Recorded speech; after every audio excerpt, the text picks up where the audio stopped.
Captain Jake Mitchell stared at the strange signals on his ship's screen. The USS Horizon had been exploring space near the edge of human territory when the computer picked up something unusual. The signals were not from any human ship or station. They were something else entirely. "Lisa, are you seeing this?" Jake asked his tactical officer, Lisa Brown. She was studying her own screen with a worried look on her face. "Yes, Captain. These signals are unlike anything we have seen before. They are too organized to be natural space noise." "Someone or something is out there," Lisa replied. Ryan Davis, the chief engineer, walked onto the bridge. He had been checking the ship's systems when the alerts started going off. "Captain, our computers are having trouble understanding these signals. Whatever is sending them has technology we have never seen." Jake felt his heart beating faster. For years, humans had wondered if they were alone in the universe. They had explored many star systems, but had never found any signs of intelligent life. Now, it seemed like that was about to change. "Try to send a peaceful message back," Jake ordered. "Let them know we come in peace." Dr. Amy Roberts, the ship's scientist who studied alien life, worked at her station to create a simple message. She used basic math and pictures that any intelligent species should understand. The message showed humans as peaceful explorers who wanted to be friends. They waited for an answer. Minutes passed like hours. Then, their screens lit up with an incoming message. The alien response was clear and powerful. It came through perfectly. Translated into human language. "Primitive species. You occupy territory that belongs to the Jeffreyan Empire. You have 30 of your days to evacuate all settlements in this region of space. If you refuse, we will remove you by force. This is your only warning." The bridge fell silent. Jake felt cold fear run down his back. The message was not friendly. It was a threat. "Can we tell how many ships they have?" Jake asked Lisa. Lisa worked at her controls, trying to get more information. "Captain, I am reading at least 50 large ships. Each one is bigger than our largest battleship. They have weapons and shields that our sensors cannot fully understand." Before Jake could respond, something happened that made everyone gasp. On the main screen, they could see one of the alien ships. It was massive, like a flying city made of dark metal. Strange lights moved across its surface, and it seemed to glow with power. "They are scanning us," Ryan reported.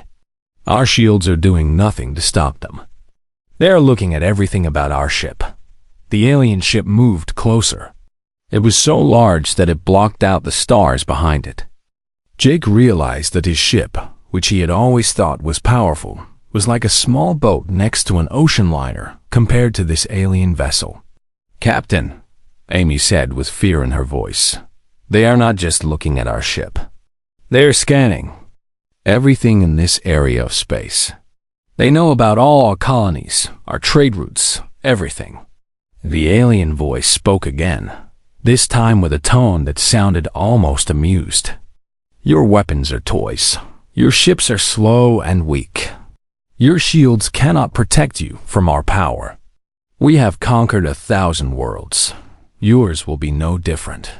To prove their point, the alien ship fired a single beam of energy. It hit a large asteroid floating nearby. The rock, which had been there for millions of years, simply disappeared.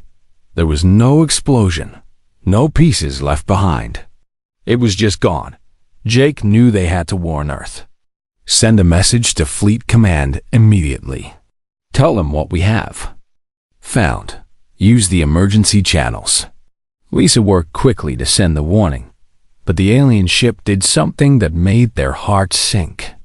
It sent out some kind of signal that jammed all human communications. They could not contact anyone.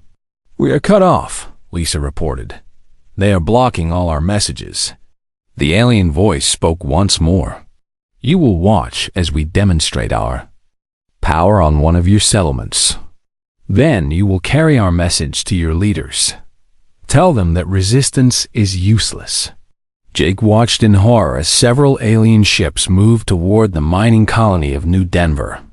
The colony had 3,000 people living and working there. Families, children, workers who had done nothing wrong. "Can we warn them?" Jake asked desperately. "No, Captain. The aliens are still jamming our communications," Ryan replied. They could only watch as the alien ships surrounded New Denver. The colony tried to fight back with their defense systems, but their weapons could not even scratch the alien shields. It was like throwing rocks at a tank. The aliens did not drag out the attack. They simply fired their main weapons once. The entire colony, along with the asteroid it was built on, vanished in a flash of light. 3,000 human lives were gone in seconds.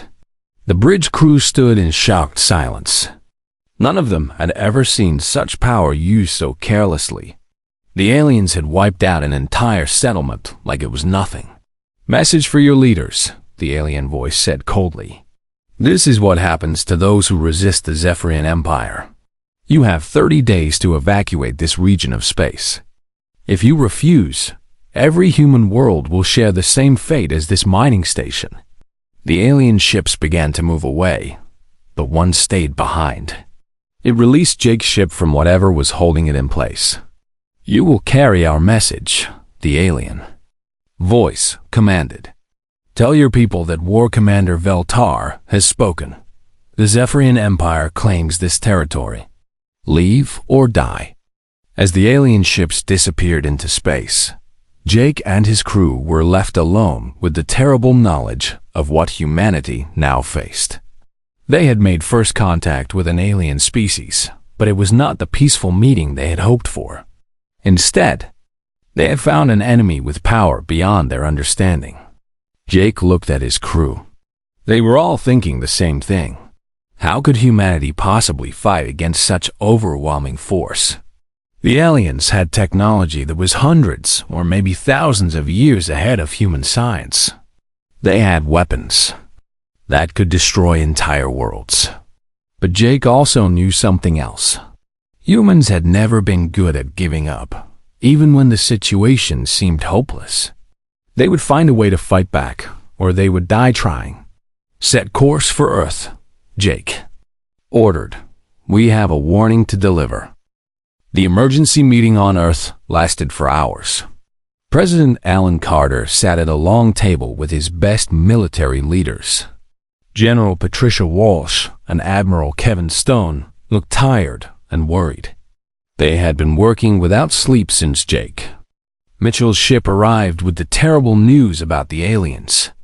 "Show me the numbers again," President Carter said to his science advisor.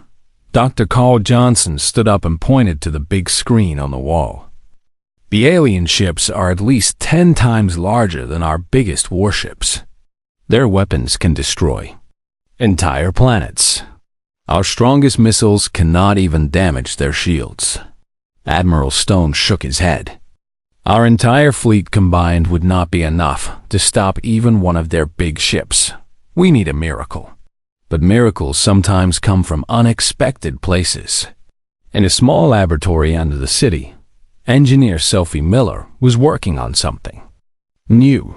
She had been studying metals and materials for years. When she heard about the alien threat, she had an idea. "What if we cannot make our ships stronger?" She said to herself while working late at night. "What if we make them smarter instead?" Sophie began working with tiny robots called nanobots.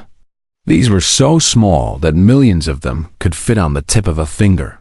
She thought that maybe these tiny machines could be used to build new materials that could resist the alien weapons. Across the city, Dr. Carl Johnson was having his own breakthrough. He was studying something called quantum physics, which dealt with very strange rules that controlled the smallest parts of everything in the universe. "If the aliens use energy shields," Carl said to his assistant, "then maybe we can use quantum rules to go around those shields instead of trying to break through them." Carl worked day and night on his idea. He believed that by using the weird rules of quantum physics, Human weapons could appear on the other side of alien shields without having to go through them first. Meanwhile, Jake Mitchell was promoted to Fleet Commander. The government wanted him to lead the fight against the aliens because he had seen them up close. Jake knew it seemed impossible, but he also knew that humans were good at finding ways to solve impossible problems. Jake worked with a smart military planner named Colonel Peter Gray. They studied every detail of the alien attack on New Denver. They watched the recordings over and over again, looking for any weakness they could find. "Look at this," Peter said, pointing to his screen. "The aliens always attack in the same pattern. Their big ships stay in the back while smaller ships go forward. They never change their plan." Jake nodded. "They think they are so powerful that they do not need to be clever. Maybe that is their weakness." The government set up secret bases in asteroid fields and around distant planets. Commander Helen Brooks was put in charge of these hidden places. She was a tough woman who had grown up on mining stations in space. She knew how to survive in dangerous places. Helen's job was to build a secret fleet that the aliens would not expect. She gathered volunteers from all over human space. Many were civilian pilots, miners, and engineers who wanted to fight back against the alien threat. "We cannot build ships as strong as theirs," Helen told her people. "But we can build ships that are fast and hard to find. We will hit them when they do not expect it and disappear before they can hit back." One of Helen's best people was a young scientist named Dr. Nathan Ford. Nathan was an expert on spaceship engines. He studied the pieces of alien technology that Jake's ship had collected during their first meeting. "Their ships are fast," Nathan explained to Helen, "but they move in straight lines. They do not turn quickly. If we can build ships that turn and move like fighter aircraft, we might be able to confuse them." Nathan began building new types of engines using parts stolen from alien probes. The engines were not as powerful as alien technology, but they were much more flexible. Human ships could now dart around like insects, making them hard targets to hit. Eric Stone was Admiral Kevin Stone's son, but he was also one of the best pilots in human space. Eric volunteered to test the new fighter ships that Nathan had designed. These small craft had no heavy armor or big weapons, but they were incredibly fast and could change direction instantly. "It feels like flying a hummingbird," Eric told his father after his first test flight. "The alien ships are like big, slow elephants compared to these." Engineer Tony Clark had a different idea for fighting the aliens. He worked on making ships invisible. Tony's ghost ships used special materials and cold-running systems to hide from alien sensors. "If they cannot see us coming," Tony explained, "we can get close enough to hurt them with weapons they will not expect." The first test of human resistance came sooner than anyone wanted. A small group of alien ships was patrolling near one of the outer human colonies. Commander Helen Brooks decided this was the perfect chance to try their new tactics. Helen's task force included 3 of Tony's ghost ships, a squadron of Eric's fast fighters, and one larger ship equipped with Carl's new quantum weapons. The plan was simple: get close without being seen, hit hard, and escape before the aliens could respond. The attack began at dawn, ship time. The ghost ships approached the alien patrol from 3 different directions. The aliens did not see them coming until it was too late. Eric's fighters struck first, darting around the alien ships like angry wasps. Their weapons were not powerful enough to destroy the aliens, but they could damage sensors and communication equipment. Then the ghost ships fired Carl's quantum weapons. The weapons ignored the alien shields completely and struck the ship's power systems directly. One alien cruiser lost power and began drifting helplessly in space. The aliens tried to fight back, but they were confused and could not target the fast-moving human ships. For the first time since the war began, human weapons were actually hurting alien ships, but victory came with a price. Two of Eric's fighters were destroyed by alien return fire, and one of the ghost ships was badly damaged. Still, when the battle was over, one alien ship was completely dead in space, and two others were retreating with damage. Commander Helen Brooks looked at the floating alien ship and smiled. "We can hurt them," she said to her crew. "They are not invincible after all." News of the successful attack spread quickly through human space. For the first time since the aliens had arrived, people began to hope that maybe, just maybe, humanity could find a way to survive. The aliens were also surprised by the attack. War Commander Veltar had expected the humans to either surrender or die quickly when the real war started. He had not expected them to fight back with new weapons and tactics. "Increase patrols," Veltar ordered his officers. "These humans are more troublesome than expected. We will teach them the price of resistance." But the humans were just getting started. In laboratories and secret bases across human space, brilliant minds were working on new ways to fight an enemy that seemed unbeatable. They were learning that sometimes the best way to fight overwhelming power was not with more power, but with intelligence, creativity, and the refusal to give up. The news of the first human victory traveled fast across all human colonies. People who had been preparing to die or surrender suddenly found new hope. In every city and space station, humans looked up at the stars with different eyes. The aliens could be hurt. The war was not over before it began. But War Commander Veltar was not pleased with this development.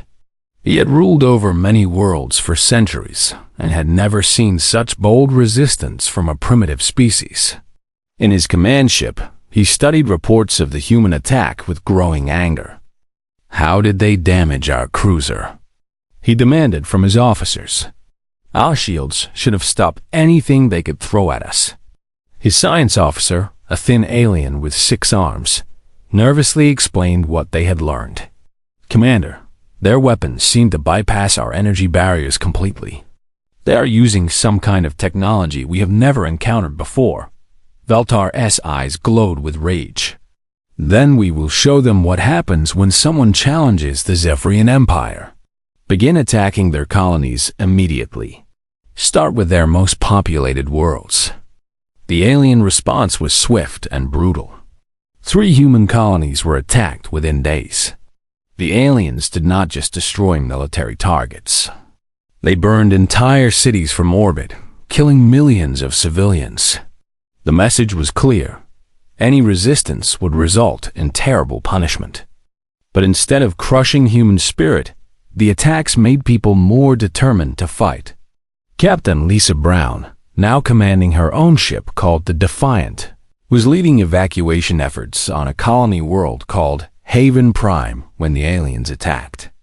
Lisa's ship was loading the last group of civilians when alien ships appeared in the sky.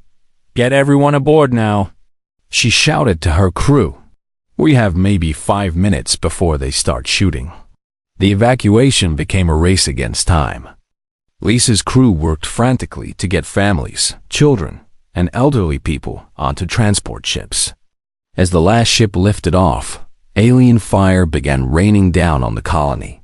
Lisa watched from her bridge as the town where she had just been helping people disappeared in flames. But she also noticed something important. The alien ships always attacked in the same way. They came in straight lines, fired their big weapons, and then left. They never stayed to make sure their job was complete. "They fight like machines," Lisa said to her second in command. "They follow the same pattern every time. That means we can predict what they will do next." Dr. Amy Roberts was working in a secret laboratory, studying recordings of alien communications that human spy ships had gathered. Amy was learning to understand how the aliens thought and communicated with each other. "I think I understand something important," Amy told the other scientists. "The aliens have a very strict system of command. Every ship waits for orders from ships above them. If we can cut off their communications, their ships become confused and weak. Amy's discovery was exactly what the human resistance needed. Admiral Jake Mitchell, now in command of all human military forces, immediately saw how this information could be used. If we can jam their communications during a battle, Jake explained to his officers, their ships will not know what to do. They will have to think for themselves, and they are not good at that. The human fleet had grown stronger in unexpected ways. Ships that had once been civilian cargo haulers and passenger liners were now armed with the new quantum weapons that Dr. Carr Johnson had perfected. Mining ships became missile carriers. Even small pleasure craft were turned into fast attack vessels. Commander Helen Brooks had established more than 20 hidden bases throughout human space. Each base was like a secret nest where human ships could hide, repair, and plan their next attack. The aliens knew these bases existed, but they could not find them all. Ryan Davis, now chief engineer for the entire human fleet, had been working on a new type of weapon. He called them swarm missiles because they work like a swarm of angry bees. Instead of building one big missile that the aliens can shoot down, Ryan explained to Jake, we build 1,000 small ones. Their defense systems cannot stop them all. The swarm missiles were cheap and easy to make. Factories throughout human space began producing them by the millions. Each missile was small and simple, but when thousands of them attacked together, they could overwhelm even the strongest alien shields. The turning point came when Commander Helen Brooks planned the most daring attack yet. Her spy ships had discovered the location of a major alien supply base in the Centauri system. The base was heavily defended, but it contained information about alien fleet movements and battle plans. If we can capture their computer systems, Helen told her team, we will know where they plan to attack next. We can be waiting for them instead of always reacting to their moves. The attack on the alien supply base required perfect timing. Captain Eric Stone led a squadron of the newest human fighters, ships so fast and agile that they could dance between alien weapon beams. Lisa Brown commanded the main assault force, while Tony Clark's ghost ships provided invisible support. The battle began with Eric's fighters creating chaos in the alien formation. The small human ships darted between the massive alien vessels like minnows swimming around whales. The aliens tried to swat them down, but the fighters were too fast and unpredictable.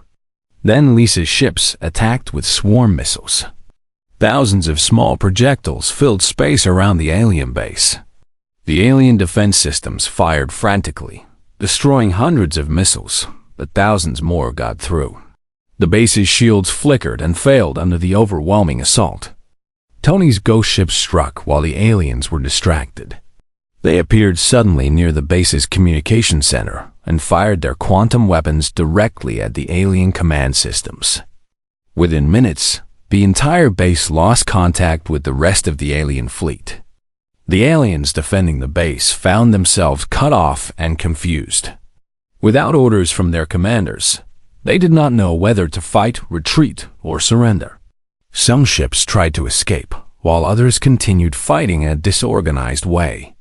Human boarding teams, led by tough soldiers who had volunteered for the most dangerous job in the war, fought their way into the alien base. The fighting inside was fierce, but the humans had something the aliens did not expect: desperation mixed with intelligence. When the battle was over, the humans had captured not just the base, but also its central computer system. The information they found was beyond their wildest hopes. The aliens' complete battle plans, fleet positions, and even their ultimate strategy were all there. Dr. Amy Roberts worked day and night to translate and understand the captured data. What she discovered sent shock waves through the human command. They are planning something called final cleansing, Amy reported to Jake and his senior officers. In 2 weeks, they will gather their entire fleet and attack every human world at the same time. They want to end the war quickly by destroying all of us at once. Jake felt cold fear in his stomach, but also a strange kind of excitement. so we know exactly when and where they will attack. For the first time in this war, we have the advantage of surprise. The captured alien base also revealed something else important. The aliens were beginning to doubt themselves. For the first time in their long history of conquest, they were facing an enemy that refused to follow the rules of warfare they understood. War Commander Veltar had sent messages to his home world asking for more ships and weapons. The humans were proving to be far more dangerous than anyone had expected. Their unpredictable tactics and refusal to surrender were causing problems throughout the alien fleet. These creatures fight like they have nothing to lose. One alien officer had written in a report found in the captured computers. They use weapons and tactics we have never seen. They appear where they should not be able to go, and they strike where we least expect them. Jake Mitchell read these reports with growing understanding. The aliens were powerful, but they were also afraid. They had never faced an enemy quite like humanity before. They expected us to surrender or die quickly, Jake told his officers. Instead, we are becoming more dangerous every day. They do not know how to handle an enemy that gets stronger instead of weaker when threatened. As news of the successful base capture spread throughout human space, people began to believe that maybe, just maybe, they could actually win this war. The aliens were no longer the unstoppable force they had seemed to be. They were just another enemy that could be defeated with courage, intelligence, and determination. But the hardest battles were still ahead. The aliens' final cleansing operation would be their most powerful attack yet. If humanity was going to survive, they would need to do something that had never been done before. Defeat an enemy with superior technology through pure human determination and cleverness. The countdown had begun. In less than 2 weeks, the alien fleet would arrive to destroy every human world at the same time. Admiral Jake Mitchell stood in the command center on Earth, surrounded by screens showing the positions of every human ship in space. The numbers were not encouraging. "How many ships do we have ready for battle?" Jake asked his aide. 347 combat vessels, sir," came the reply. "That includes everything from military battleships to armed civilian transports." Jake nodded grimly. Intelligence reports showed that the aliens were bringing over 2,000 ships for their final attack. The odds were worse than 6-1, and alien ships were still much more powerful than human vessels. General Patricia Walsh walked up to Jake with a worried expression on her face. "Admiral, if we send our entire fleet to attack the aliens, Earth will be completely undefended. If the plan fails, there will be nothing left to protect our home world." Jake understood her concern, but he also knew they had no choice. If we do not stop them before they reach our colonies, there will be no home world left to defend. This is our only chance. In his laboratory, Dr. Carl Johnson was putting the finishing touches on humanity's most desperate weapon. The quantum disruptor was a device that could create chain reactions in alien energy systems, but it had one major problem. The weapon had to be placed very close to an alien ship to work, and the ship carrying it would almost certainly be destroyed in the process. "It is essentially a suicide weapon," Carl explained to Jake during a private meeting. "Whoever delivers it will not be coming back." Jake stared at the device, which was about the size of a large briefcase. Such a small thing to carry so much. Hope and desperation. "How close does the delivery ship need to get?" "Within 1 kilometer of the alien flagship," Carl replied. "The weapon will cause a cascade failure that should disable their entire command structure, but the explosion will destroy everything nearby." Plans for the attack were taking shape in military headquarters around the clock. Colonel Peter Gray had designed the most complex battle strategy in human history. The plan required perfect timing and coordination between hundreds of ships across multiple star systems. "We have to divide their attention," Peter explained to the assembled ship commanders. Half our fleet will attack their supply lines and outer formations. This should force them to spread out their defenses. Then our main strike force will hit their command ships while they are distracted. Captain Lisa Brown was given command of the diversionary force. Her job was to make the aliens think the main human attack was coming from a different direction. It was dangerous work, but Lisa had proven herself to be one of humanity's best tactical commanders. My ships will jump into the Vega system and start hitting their patrol vessels, Lisa told the planning committee. When they send reinforcements to stop us, the real attack can begin. Captain Eric Stone would lead the fighter squadrons that would protect the ship carrying the quantum weapon. His small, fast ships would have to keep alien defenders busy while the weapon was delivered to its target. How many fighters do you need? Jake asked Eric. Eric thought for a moment. Give me every pilot we have, sir. We will need every ship to punch through their defenses. The hardest decision was who would deliver the quantum weapon. It was a one-way mission, and everyone knew it. Jake had already decided that he would pilot the delivery ship himself, but his officers had other ideas. Sir, with respect, you are needed to command the fleet, Lisa Brown argued. Let me take the weapon to their flagship. No, said Commander Helen Brooks. I should do it. My ghost ships have the best chance of getting close without being detected. The argument continued for hours. Every senior officer volunteered for the suicide mission. Finally, Jake made his decision. I will deliver the weapon myself. That is final. You are all needed to lead your people in the battle that comes after. War Commander Veltar was also making final preparations for what he expected to be the last battle of the war. His massive fleet had gathered in the Proxima system, just 2 jumps away from Earth. The sight of so many alien warships together was terrifying to behold. Status report. Veltar demanded from his bridge officers. All ships are ready, Commander. His aide replied. 2,097 vessels in perfect formation. Our scouts report that the human fleet is scattered and disorganized. They appear to be running away from us. Veltar allowed himself a moment of satisfaction. Good. Soon this irritating resistance will be over, and we can return to more civilized conquests.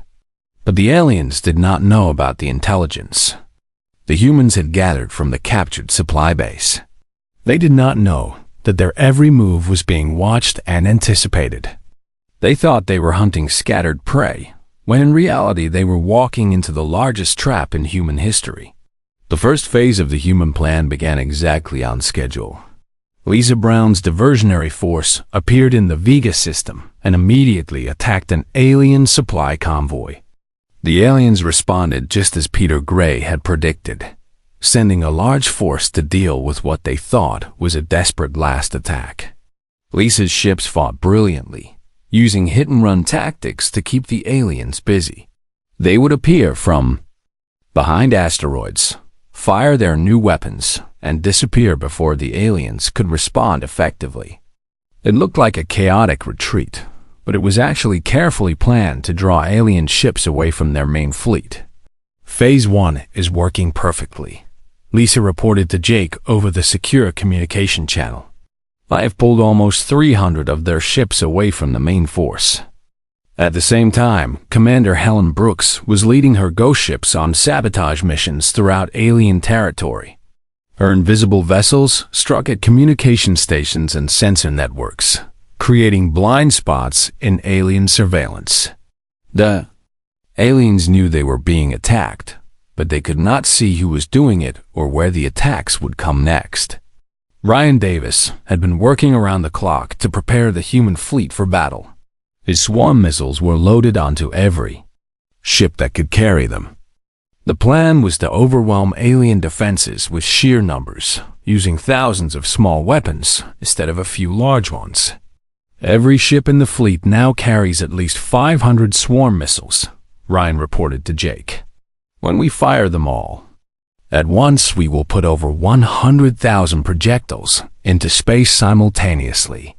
Dr. Amy Roberts had been studying alien psychology and communication patterns to help with the battle plan. She had discovered something that might give humanity an additional advantage. The aliens have a very rigid command structure, Amy explained. If we can disable their flagship, the other ships will be confused and unable to coordinate their attacks effectively. They are trained to follow orders, not to think independently. As the time for battle approached, Jake Mitchell felt the weight of humanity's future on his shoulders. In a few hours, he would climb into a small ship carrying the quantum weapon and fly directly toward the most heavily defended target in alien space.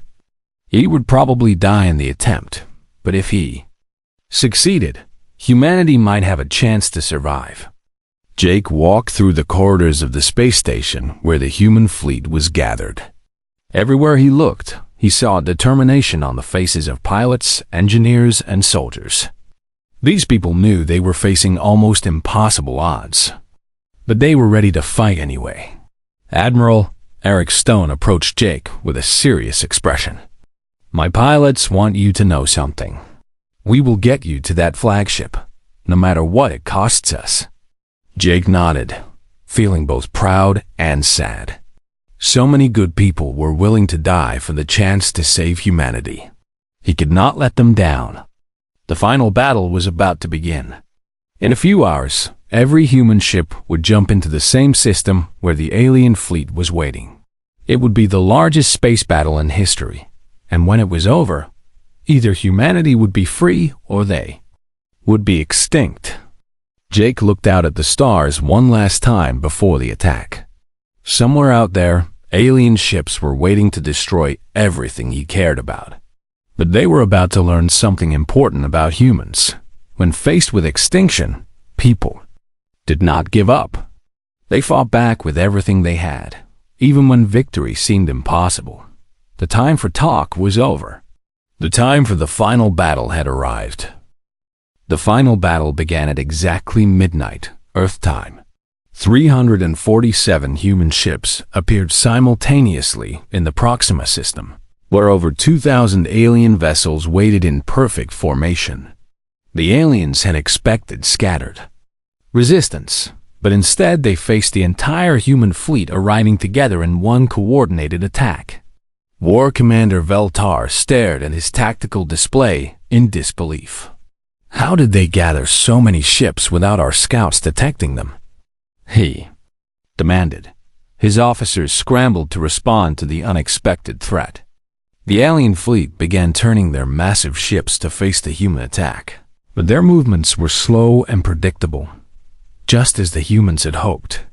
Captain Lisa Brown's diversionary force struck first, appearing from behind a gas giant and launching thousands of swarm missiles at the alien rear guard. The alien ships tried to shoot down the incoming projectiles, but there were simply too many of them. Explosions bloomed across alien hulls as the small missiles found their targets. Direct hits on 12 alien ships, Lisa reported over the communication channel.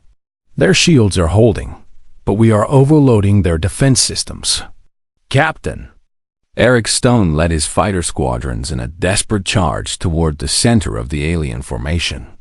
His job was to clear a path for Admiral Jake Mitchell, who was flying alone in a small ship carrying the quantum weapon. The fighters moved like a swarm of angry wasps, darting between the massive alien vessels. "Stay close to me," Eric called to his pilots. "We need to punch through their fighter screen and get the Admiral to that flagship." The alien fighters rose to meet them, and the space between the two fleets filled with streaking energy beams and exploding ships. Human fighters were faster and more agile, but alien weapons were more powerful. For every alien fighter destroyed, humanity lost 2 of their own. But the human pilots fought with a desperation that the aliens could not match. They knew that if they failed to protect Jake's mission, everyone they loved would die. This gave them a courage that alien technology could not overcome. Commander Helen Brooks attacked from yet another direction with her ghost ships, her invisible vessels. appeared suddenly among the alien fleet, firing quantum weapons at close range before vanishing again. The aliens tried to target our ships, but they could not see them clearly enough to hit them. "We are causing chaos in their formation," Hallen reported. "Their ships are firing at shadows and hitting each other by mistake." Ryan Davis coordinated the main assault from his flagship. Hundreds of human ships fired their swarm missiles at the same time, creating a cloud of projectiles so dense that it looked like a metal storm in space. The alien point defense systems fired frantically, but they could not stop them all. "All ships, concentrate fire on the flagship's escort vessels," Ryan ordered. "Clear a path for the Admiral." The battle raged across the entire star system. Human ships fought with tactics the aliens had never seen before, attacking from unexpected angles and using their superior speed to avoid the worst of the alien firepower. But the aliens were still winning.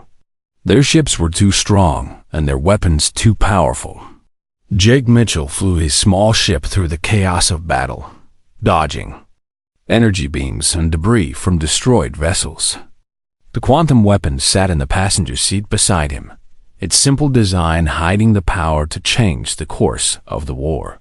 "Admiral, you have alien fighters closing on your position," Eric's voice crackled over the radio. Jake looked behind him and saw 3 alien fighters gaining on his ship. His vessel was fast, but it was not armed for combat. Just as the aliens were about to fire, Eric Stone appeared out of nowhere, his fighter screaming past Jake's ship to engage the pursuers. "Go, Admiral," Eric shouted as he dove into combat with the alien fighters. "I will handle these guys." Jake watched in his rear display as Eric's fighter engaged all 3 aliens at once. The young pilot fought brilliantly, but he was outnumbered. One by one, the alien fighters were destroyed, but Eric's ship was badly damaged in the process. "Eric, get out of there," Jake called. "Negative, sir," Eric replied, his voice weak from injury. "My ship is too damaged to escape, but I cleared your path. Now go finish this war." Jake felt tears in his eyes, but he continued flying toward the alien flagship. Around him, the battle was reaching its climax. Human ships were being destroyed faster than they could be replaced, but they were also inflicting serious damage. On the alien fleet, Dr. Amy Roberts had been right about alien psychology. With their rigid command structure under attack, many alien ships were becoming confused and uncoordinated. Without clear orders from their superiors, alien captains were making mistakes and failing to work together effectively. The alien flagship was now visible ahead of Jake's ship. It was a massive vessel, larger than some human cities, bristling with weapons and protected by the strongest shields in the alien fleet. Getting close enough to deploy the quantum weapon seemed impossible, but Jake had one advantage the aliens did not expect.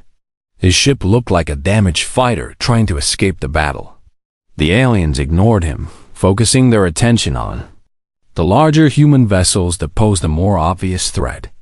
Jake flew his ship directly under the alien flagship, using its massive bulk to hide from the other alien ships. He was now less than 2 kilometers from his target, close enough for the quantum weapon to work. "This is Admiral Mitchell to all human forces," Jake spoke into his radio one last time. "It has been an honor to serve with you. Tell Earth that we did not surrender." Jake activated the quantum weapon and flew his ship directly toward the flagship's hull. The weapon began to glow with strange energy as it prepared to create a cascade failure in the alien ship's power systems. The aliens finally realized what was happening, but it was too late. Jake's ship struck the flagship's hull and the quantum weapon detonated. A wave of energy spread through the massive alien vessel, shutting down every system on board. The flagship went dark and began drifting helplessly in space. More importantly, it stopped sending commands to the rest of the alien fleet. Suddenly, 2,000 alien ships found themselves without orders or coordination. Captain Lisa Brown immediately saw the opportunity. All ships, attack now while they are confused, she ordered. The human fleet pressed their advantage, striking at alien ships that were no longer working together as a team. Commander Helen Brooks appeared among the alien vessels, capturing or destroying ships whose crews were too shocked to fight effectively. War Commander Veltar found himself trapped on a dead ship, watching his perfect fleet fall apart around him. For the first time in his long career, he understood what it meant to face an enemy that would rather die than surrender. Send a message. To all ships, Veltar ordered weakly. Retreat to the home worlds. The war is lost. The remaining alien ships began jumping away from the battle, leaving behind hundreds of damaged or destroyed vessels. The humans had won, but the victory had cost them dearly. More than half their fleet was gone, and thousands of brave people had died. But humanity had survived. The alien threat was broken, and Earth was safe. In the months that followed, the captured alien technology helped humanity advance by centuries, almost overnight. Ships that could travel between stars in days instead of years. Weapons that could defend against any future threat. Most importantly, the knowledge that humans could overcome any challenge when they worked together. Captain Eric Stone survived his injuries and became the first human ambassador to the defeated alien worlds.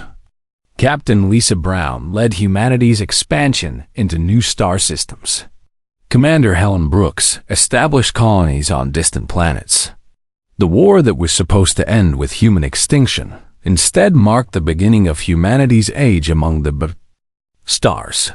The aliens had wanted to destroy a weak species, but instead they had created something new, a human civilization that would never again be caught unprepared. Years later, when children asked their parents about the war, they were told a simple truth. Humans had won not because they were the strongest or had the best technology, but because they refused to give up when everything seemed hopeless. The battle that shocked the universe had taught everyone an important lesson. Never underestimate the power of human determination.